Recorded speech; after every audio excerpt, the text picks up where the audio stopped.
I know a lot of y'all probably think y'all know how to do it, but y'all don't know the right way to do it. It just sounds so different if you use it instead of putting these effects on your mixer channel. You're teasing me. Now, another completely different approach you could take is it's just more interesting.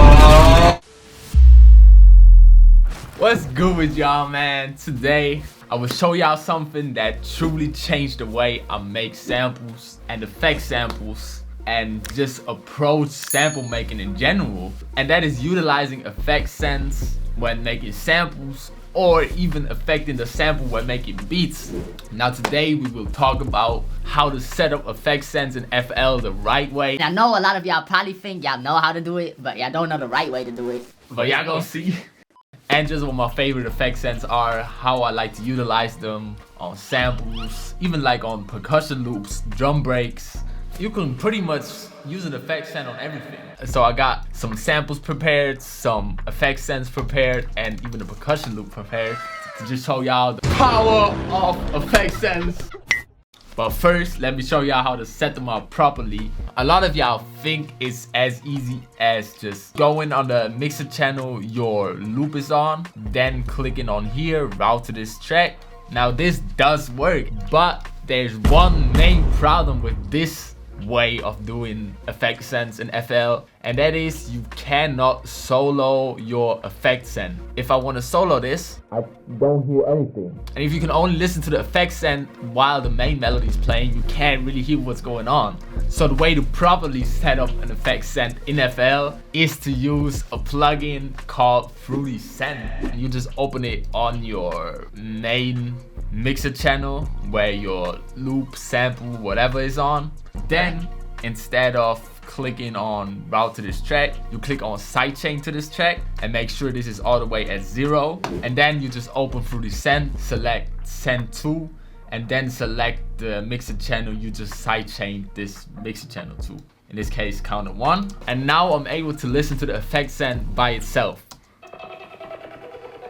So this is the way to do it. Now let's get into my favorite effect sense and how I utilize these effect sense. Okay, let's go. One way to really step up your beats when you're just using samples and putting jumps on them is to use some really cool, unique effect sense. You can even use multiple ones and then automate this slider. And I would suggest to not overdo it so you don't really hear them, but more so feel them. For example, if I only put it at this volume, you won't really hear it, but if I take it away, you will definitely hear the difference and just hear how something is missing.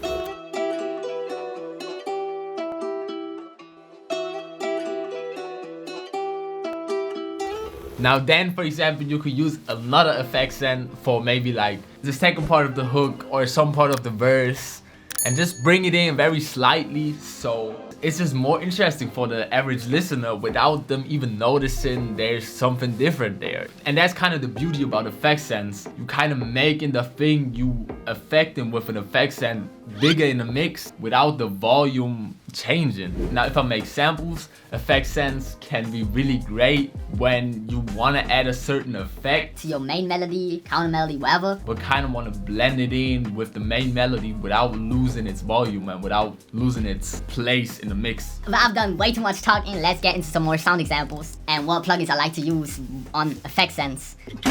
Now, the first plugin I really love to use on effect sense is movement. Just to add some movement, you can just blend in a little bit of bounce.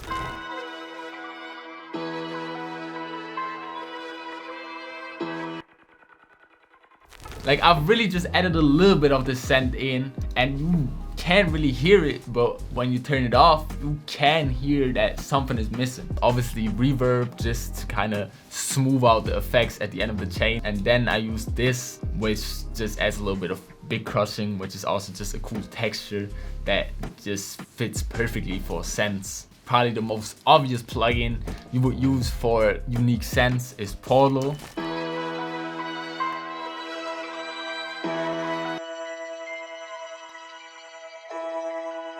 In this case, I just went for a more simpler like stutter effect. And then utilize Sound Shifter, which is also one of my favorite plugins to use on Effect Sense. And we just have an EQ. I will always cut out the lows and the highs on Sense, especially the lows though, because you don't want your lows to be clashing. Then another cool plugin to just smooth out all the effects is Microshift. And to just kind of make everything more big, Pan Man, or just any panning plugin. You can also just use Fruity Pan-O-Matic. Now another cool effect send is using a very big convolution or just a normal reverb with a very long decay time, maybe even a long pre-delay time. In this case, we got this Fruity Convolver with a white noise. And it just adds this extremely long reverb, extremely big reverb. Then we got an EQ again, and another essential for effect sense is an imager. Now you can use S1. In this case I use Ozone 9 imager. Again, a Pan Man and some EQing. Now another completely different approach you could take is distortion. Now I really like to use distortion in a very small percentage on main melodies, like 1 or 2%, or much more of it on percussion loops, drum breaks. Yeah, in this case we got this percussion loop from one of my kits.